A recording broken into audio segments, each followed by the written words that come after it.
Hi అండి అందరికీ. జున్ను పాలతో కాకుండా జున్ను పౌడర్ తోటి జున్ను ఎలా తయారు చేయాలో ఈ వీడియోలో చూపించబోతున్నానండి. ఇది 100 గ్రాముల జున్ను పౌడర్ ప్యాకెట్ అండి. దీన్ని ఇప్పుడు మనం ఎప్పుడు 1/2 లీటర్ పాలతోటే చేసుకుంటాం కదా. ఈరోజు ఇదే 100 గ్రాముల ప్యాకెట్కి లీటర్ పాలు వేసి జున్ను తయారు చేస్తున్నాను. అసలు జున్ను వస్తుందో రాదో చూద్దాం. ఇప్పుడు ఒక బౌల్ తీసుకొని ఈ పౌడర్ అంతా దీంట్లో వేసేసుకుందాం. జున్ను పాలకి ఎప్పుడు చిక్కని పాలు తీసుకోవాలండి. జున్నుకి వాటర్ అనేది వేయకుండా చిక్కని పాలతోనే జున్ను తయారు చేసుకోవాలి. ఇప్పుడు ఈ పిండిని ఉండలు అనేది లేకుండా బాగా కలుపుకోవాలి. ముందు ఒక ప్యాకెట్ వేసుకొని ఉండలు లేకుండా బాగా కలుపుకున్న తర్వాత మిగిలిన పాలు వేసుకుంటాం.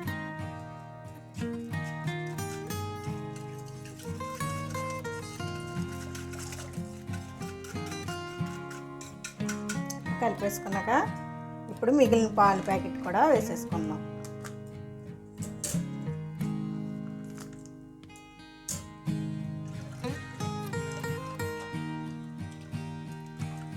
దీంట్లో ఇప్పుడు ఒక 150 గ్రాములు బెల్లం తీసుకుంటున్నాను. ఈ బెల్లం అంతా కరిగేలాగా బాగా కలుపుకోవాలి.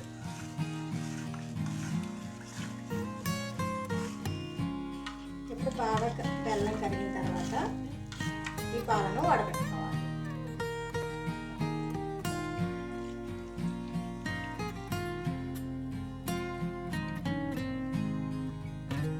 వడకట్టిన పాలను తిరిగి ఇదే గిన్నెలో వేసేసుకోవాలి. పిక్కలను పొడి చేసి వేసుకోవాలి. ఒక 1/2 టీ స్పూను మిరియాల పొడి వేసుకోవాలి. ఒక 1/2 టీ స్పూను శొంఠి పొడి కూడా వేసుకోవాలి. వీటన్నింటిని ఇప్పుడు బాగా కలుపుకోవాలి.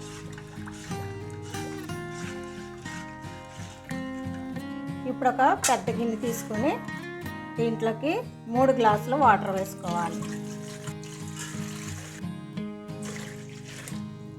ఇలా గిన్నెలో ఒక స్టాండ్ కూడా పెట్టుకోవాలండి. ఇప్పుడు దీంట్లో మనం రెడీ చేసుకున్న జున్ను పాలను పెట్టేసుకోవాలి. జున్ను పాలకు సరిపడగా గిన్నె తీసుకోవాలండి. ఫుల్గా ఉండకూడదు, ఉంటే పొంగిపోతాయి. ఇలా కరెక్ట్గా కొంచెం వెళ్తుండేలాగా గిన్నె తీసుకోవాలన్నమాట. ఇప్పుడు దీనిపైన మూత పెట్టేసుకుందాం. మళ్ళీ దీనిపైన కూడా కవర్ చేసేసుకోవాలి. ఇప్పుడు స్టవ్ వెలిగించుకోవాలి. స్టవ్ వెలిగించుకున్న తర్వాత ఈ పాల గిన్నెని దీనిపైన పెట్టేసుకోవాలి. మీడియం ఫ్లేమ్లో ఉడికించుకోవాలండి. 30 నిమిషాలు అయిందండి. ఇప్పుడు జున్ను ఎంతవరకు అయిందో చూద్దాం.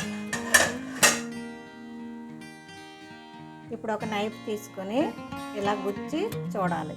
ఇలా గుచ్చినప్పుడు వాటర్ కనుక వస్తే ఉడకలేనట్టు అనమాట. వాటర్ రాలేదు కాబట్టి ఇది ఉడికిపోయింది. ఇప్పుడు స్టవ్ ఆఫ్ చేసేసుకుందాం. ఇప్పుడు దీన్ని ఇలా పక్కకి తీసుకుని పూర్తిగా చల్లారించుకోవాలి. పూర్తిగా చల్లారిన తర్వాత ఫ్రిడ్జ్లో పెట్టుకుని 2 అవర్స్ ఫ్రిడ్జ్లో ఉంచాలి. 2 అవర్స్ ఫ్రిడ్జ్లో ఉంచిన తర్వాత ఈ విధంగా వచ్చింది చూడండి. ఇప్పుడు దీన్ని ఒక ప్లేట్లోకి తీసుకుందాం.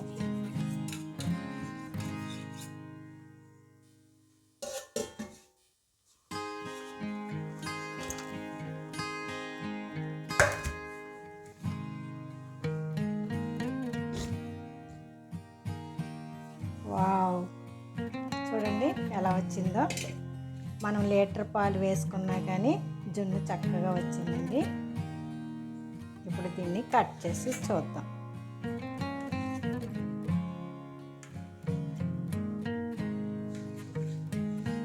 చూడండి ఫ్రెండ్స్, ఎంత కరెక్ట్గా వచ్చిందో. మరి ఈ వీడియో మీకు నచ్చితే లైక్ చేయండి, మా ఛానల్ని సబ్స్క్రైబ్ చేయండి. Thank you for watching.